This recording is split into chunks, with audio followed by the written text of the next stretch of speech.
everybody, and welcome to a very special Dan and Frankie Go to Hollywood presentation, where we are going to be launching our brand new series right now called Cinema Scene, because movies are in cinemas and they have scenes, and we have seen the movie in the cinema, so it's very clever when you think about it.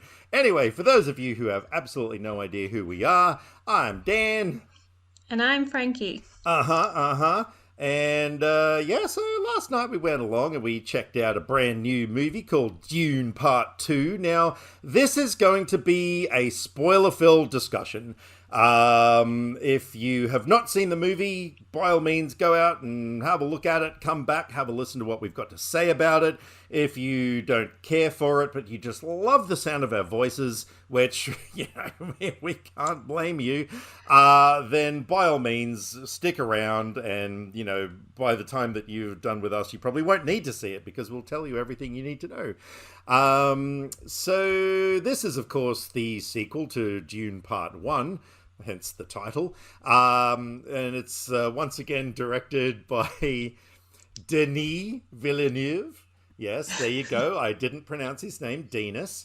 So according to the IMDb synopsis, Paul Atreides unites with Chani and the Fremen while seeking revenge against the conspirators who destroyed his family. Wow, doesn't that sound riveting? So what were your first impressions of this film, Frankie? Because you were quite a fan. Yeah, well, I thought it did really well at flowing on from the first one. Mm-hmm. It does feel like one full story. It's got the same sort of visuals and score and sound and everything. I'm glad we were at the good cinema again for that sound. Yeah. Okay. And also, I should drop in a little note. Thank you very much to Universal and Warner Brothers Australia for bringing us along. To Wendy and Sarah, just in case they're possibly listening to this. I don't know. Thank you to everybody who had us along last night. It was tons of fun. The event was lots of fun.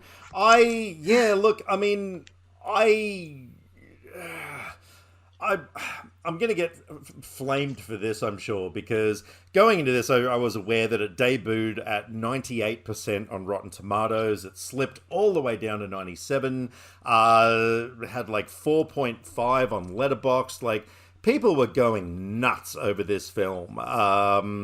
And so, yeah, look, I liked the first one. I surprised myself at liking the first one because I thought it was going to be a far more boring kind of film that was bogged down in a lot of, things that I got in the second one. But I really enjoyed the first one. Yeah, especially like the visuals, the sound, all of that sort of stuff. So going into this one, I thought, okay, keep an open mind, but it sounds like it's going to be great. Yeah, I was very in the middle on this one. For me personally, look, I think my Letterboxd review sums it up really well. The good, astounding visuals and sound, brilliant performances, production design was gorgeous. Because on a technical level, as I said to you last night, it was a flawless film. There's nothing bad I can say about what I saw and heard.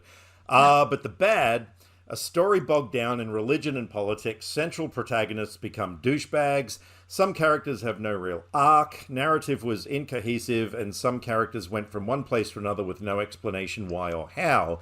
Middle ground for me, not bad but not great.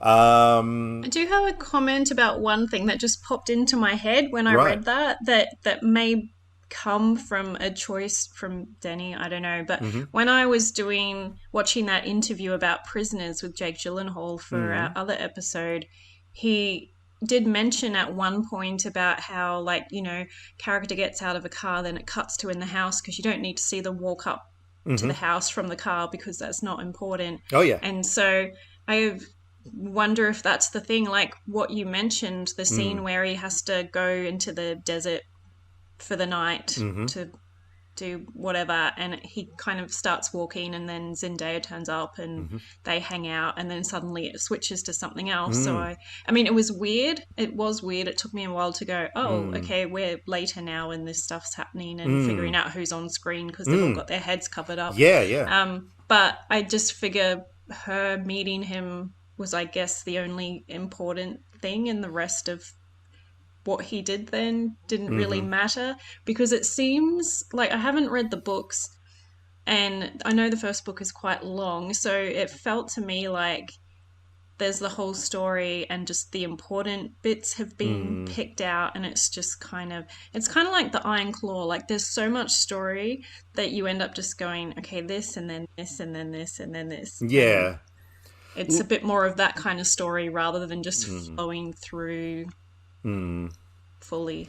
Oh, look, I get that, and I mean, from a filmmaker point of view, I know what that's like, where you've got to, cut things out in order to get your movie down to a certain runtime or whatever. Like, I mean, I've had experience with that, and it's incredibly frustrating. But that particular, and I know there were other parts of the film where it did it as well, but the one that stood out was, as you said, so Paul and Chani go into the desert because he has to, he's being tested, so he's got to go out to a certain point and then return, like survive the night. She goes along with him, and you sort of think, okay, like there's a bit of a, romantic thing developing between the two, which is nice. And then the very next scene, there's an attack on one of these monstrous mining tanks out in the desert, and as you said, their faces are covered up, so you're like, oh, who are these people? And then I didn't realize that was Chalamet at first. I thought she was with the girl that she's often with. Right. Yep. And then I was like, oh wait, no, that's Chalamet. Yeah, but that's the thing. Like, all of a sudden it's them, and I'm like, hang on a second. Like, that is too much to cut out, because not only did we go from night to day, but there was just, oh man, anything in between. Just like a 1 minute scene of him returning, and Javier Bardem, his character Stilgar, congratulating him on coming back, but let's get some sleep, we've got an important mission in the morning, something like that. Just put that in there to tie it together. And there were other parts in the film, and I can't remember specifically because, of course, we only saw it, for the first time last night. And, a 3-hour film, or nearly 3 hours, everything doesn't land in the memory banks. But there were other parts that just, I thought it was kind of all over the place a little bit. And, that to me, it just sort of took me out of the film here and there. What I mean, okay, in terms of the performances and stuff, like, who were some of the standouts for you? Well, as I said, Austin Butler was the big standout for me. I remember seeing pictures of him in character, and I wasn't sure because I saw the 80s film, the David Lynch film that got botched up by the studio and whatever, and I don't really remember it because it's not, I can't remember details now, but I do remember Sting in that with his crazy hair and just having a great old time. And so when I saw pictures of Austin Butler and he looked so different and so serious and bald, I was like, oh, not too sure about this. But of course, as soon as he comes on screen, I'm like, oh, nope, he's got it.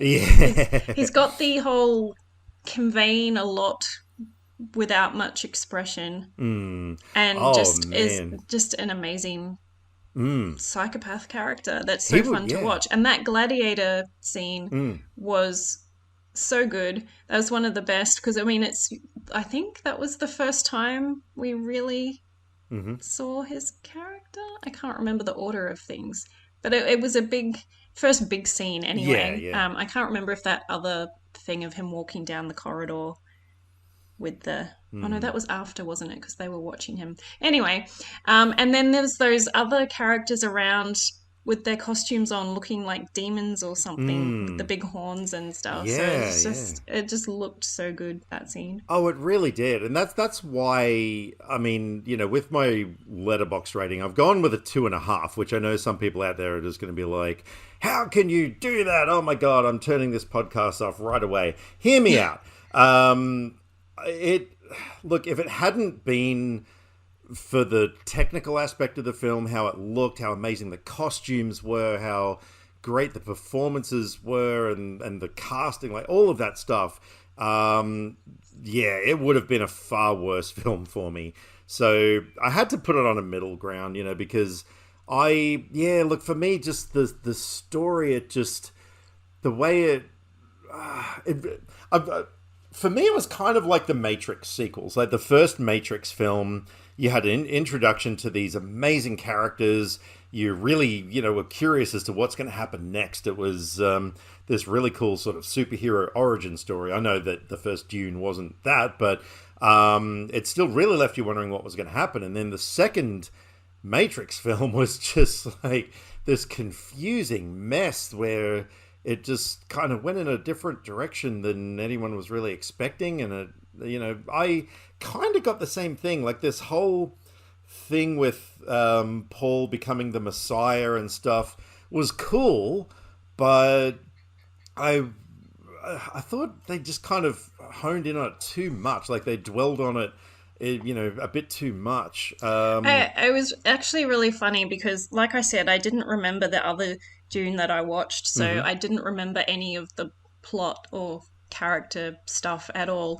And I'm not a Chalamet fan, so don't shoot me for that. But he always looks like he's about 12, and and so he was fine as this character, but I just couldn't really take him super seriously. But then that scene happens where he does the final test with the Fremen and rides the worm. Yeah. And that was such a good scene. That was one of those scenes that you just get so caught up on it and you just want to like jump up and cheer when it happens. And so I was like, oh, you know what? Maybe I can get on board with him.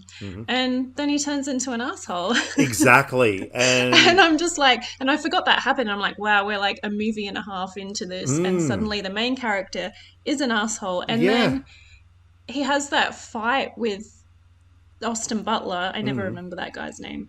The character's name is Fade Rother or Routher? Rother. Yeah. Fade. Anyway. Let's just call him Fade. Yeah. And so they're having their fight at the end, and I'm sitting there going, I don't even know who I'm supposed to root for in this fight, because Austin Butler, or what's his name? Fade. Yeah. Fade is a like psycho and the bad guy, but he's awesome. Exactly. And Paul is an asshole. So, yeah, exactly.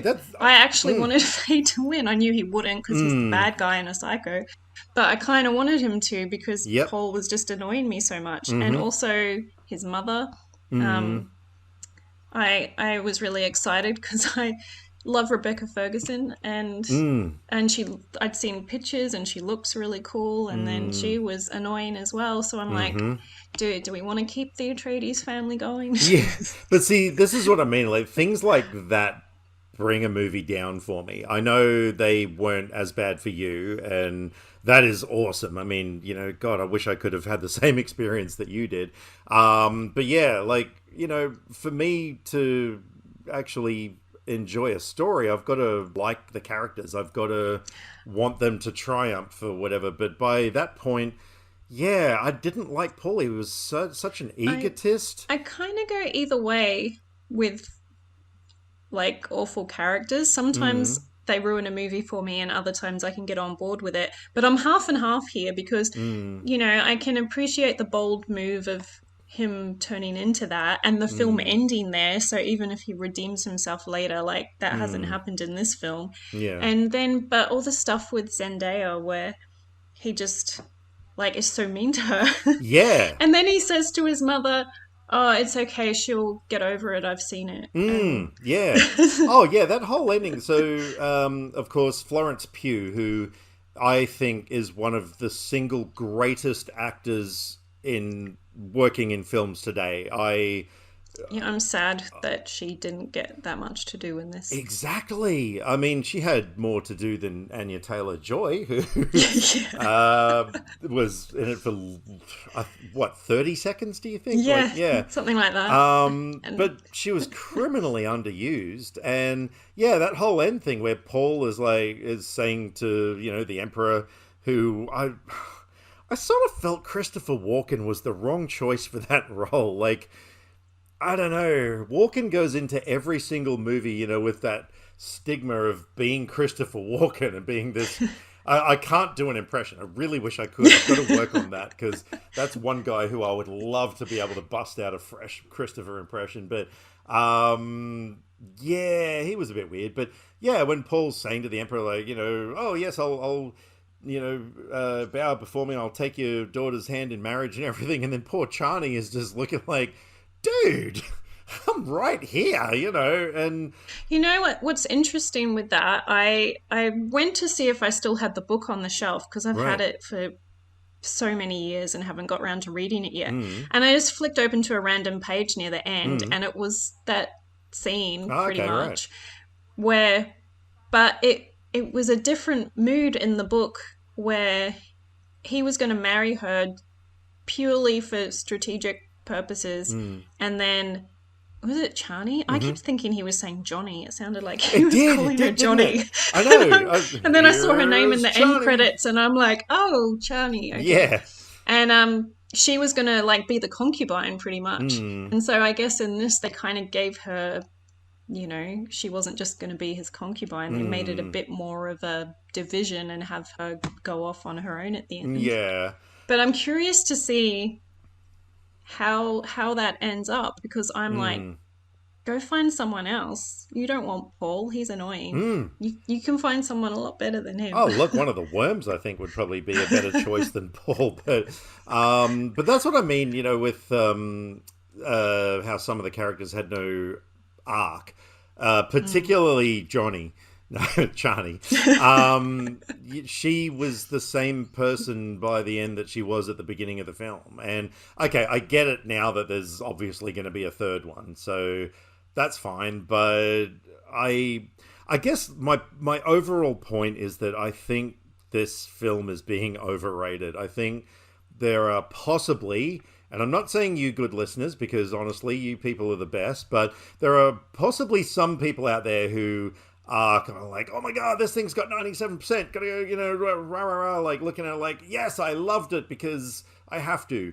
I don't know. I've seen it happen with some films before, so I'm just saying I wouldn't be surprised if some Happens all the people. time. Yeah, okay. I'm just trying to be nice here, because yeah, like there are. I've looked on Letterboxd and to the people who rated about what I did, 2.5, and yeah, a lot of people are saying. Actually, some people are even saying that they thought the performances were pretty wooden in the film and stuff, which I disagree with. But yeah, the characterizations I thought could have been better. But yeah, there was, so much in terms of like politics and, I sort of got a vibe of like this whole sort of capitalism versus socialism thing as well in it. And the whole religious thing, but it just the story just got I feel too like though bogged. that's sort of a common thing in like old sci-fi Oh, books, and that is absolutely, yeah, yeah. they have those worlds, and so they flesh out. In the back of the Mm, book, there's like 100 and what was it? No, it was like 60 pages or something of mm. appendices that have Oh, the history of the religion and wow. just some write-up stuff and then terminology and whatever. But Yeah. yeah, so it's like he fully created this world. I don't know. I don't find that stuff obviously as Mm, bad as you do. mm, I thought it was interesting. I liked the whole, is he the chosen one mm, kind of plot line, and it was quite humorous without, not like, hey, it's a comedy now, but Stilgar and his how he was, I mm. just thought that Yeah. was a fun sort of way to go through that journey of he believes he's the one, and every time he did something, Mm. like the look on his face when he rode the worm and it was like the huge worm and everything. It Oh, was yeah. really fun. I definitely agree. I thought, yeah, Stilgar's whole thing of is he I or think isn't he was he? another one of the kind of more standout characters. Mm. Yeah, no, I agree. And again, that was definitely one of the things that I thought was a positive.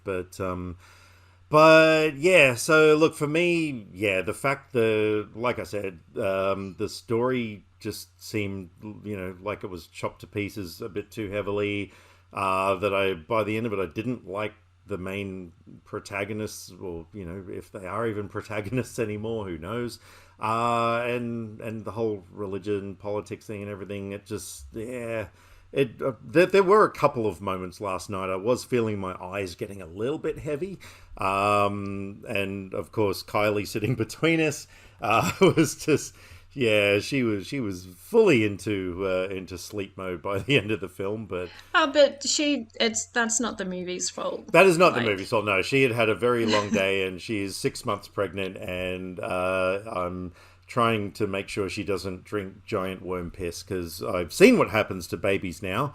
But yeah, look, I mean, I I don't didn't know. hate the film. I have a thing with these movies because, like, the first movie we saw it at the cinema, and I actually never got around to rewatching it. I Mm, never felt the urge, mm, like, I've got to watch it again, and so I watched it again on the weekend, mm-hmm, and um, it's one of those movies that just kind of really drew me in. It didn't have a lot of plot. There wasn't a lot going on, but mm, it's just that sort of captivating world and everything. mm-hmm, And I feel like this one is kind of similar. Like mm, there's apart from him doing the test and riding the worm mm-hmm, and maybe the gladiator scene, like there's not a whole lot of big standout moments that you think mm, about. But I feel like this will be the same, that when I watch it, I'm just captivated in the world. So at the moment, I haven't rated it yet because I'm still trying to decide, but I feel mm, like I'm probably going to put it on the same as the first one, mm-hmm. maybe, because I feel like the mood of the films and everything, like it's done really well to be one full story. Yeah. And I know a lot of people are seeing it at the cinema that way, and I just can't imagine sitting at the cinema for 5.5 hours or whatever it Oh is when you put God, them no, together. no. But it would be really good to watch them back to back for the story Mm, aspects, yeah, but I would maybe have to do that like over 2 nights or something yeah, rather than yeah. sit down all at once. But I'll probably do that one day just to see them Mm. close together. I'm hoping that the third film is going to redeem the second film for me, which, it is possible. I mean, if the third film, if something super interesting happens with Paul and Jessica, and, I actually start liking them again, and, Chani's character is developed a bit more, and not only that, like, yeah, it sort of disappointed me that they did hint at this romance between Paul and Chani, and then it never happened. Now, there are probably people out there who have read all the Dune books and are like, oh, I but wait and assumed see what that it happens. did happen Well, yeah, but because, like, he's waking up from nightmares and she's right there with him. hmm, So I took that to mean that they've got together, and because it's skipping time. hmm, But the fact that they're sleeping in the same place together and all of that, I just assumed that they were a couple, and that's why it was such a big deal later on. And he's just yeah, like, "Hey, I'm going to marry Florence Pugh." yeah, but if you assume things, you make an ass out of Hume or something, whatever they say. Um, Well, hey, it's hmm, that's the thing. You interpret the movies how you yeah, like, yeah, but look, and yeah. the fact that they're telling each other, that they love each other. Well, that's the thing. Like, that's what I mean. It just kind of, that plot No, thread I just went just nowhere assumed for me. that they're just like in a relationship and they just haven't, like, they didn't show any Mm, like sex scenes or anything like that in that, yeah, but I assumed that they were happening. yeah. But anyway, look, I'm hoping that the third film is going to come out, and look, I'll check it out. Like I said, I did not hate this film by any means. I liked it. I didn't love it though. And I thought the first one was vastly better. But I hopefully, find that interesting. well, I did too, Just because because they're so similar oh that yeah, you had such a big difference between in your experience of each one? But this is the thing. See, the first one had a story that I got on board Yeah, it with. was sort of a setup. I liked the characters. I liked wondering where things were going to go. I loved the relationship between Paul and Jessica. Oh man, there were so many things I really enjoyed about the first one. And so it all came down to story, really, for me, in a lot of ways. But yeah, so hopefully this third one is going to come along, and I'll watch it and I'll be like, okay, let's rewatch the second one. And because I mean, at this point in time, I have no desire to probably watch the second one again. As much as I loved how it looked and how much I loved Austin Butler in it, that's not quite enough to really make me want to devote another, almost 3 hours to it again. Yeah, so I'll keep my fingers crossed for the third one. So hurry up, Dinas, go out and make the third one so I can like the second one, hopefully. He's apparently said he won't be rushed, so I don't know if that's even sort of in any kind of development at the moment or not. But at the same he has time, started writing it. I hope he does something else in between because, especially after watching Prisoners and now wanting to after Prisoners and Arrival and these movies, I just want to go watch as much of his filmography as I can find, and so I kind of would like to have something else. From him that's a bit more, sort of grounded, like Prisoners or something, because Prisoners, as you know, is just an amazing film, and it's so kind of small in scale, but same thing. It's something in the films to have the amazing performances that you get people who can do a lot without going too far over the top and really putting in their amazing performances. And I want more of that before we go back to Dune world. So we'll see. So my takeaway from that is that you prefer your Dinas to be small rather than bigger. Is that what you're saying? Depends how you look at it. Yeah. Well, they say it's not the size of the Dinas, it's how entertaining it is. I think. So yeah. Please come back. I didn't kill the conversation, did I? I hope not, because we're recording it, so we've got to keep going. But no, look, that's pretty much all I had to say about this film as far as like an in-depth review of it. Yeah, like I said, I definitely didn't hate it by any means. I mean, it was no Oppenheimer. Just to say something else slightly controversial that people are going to be like, oh my god, we're never listening to this again. Yeah, but you said that a little ambiguously.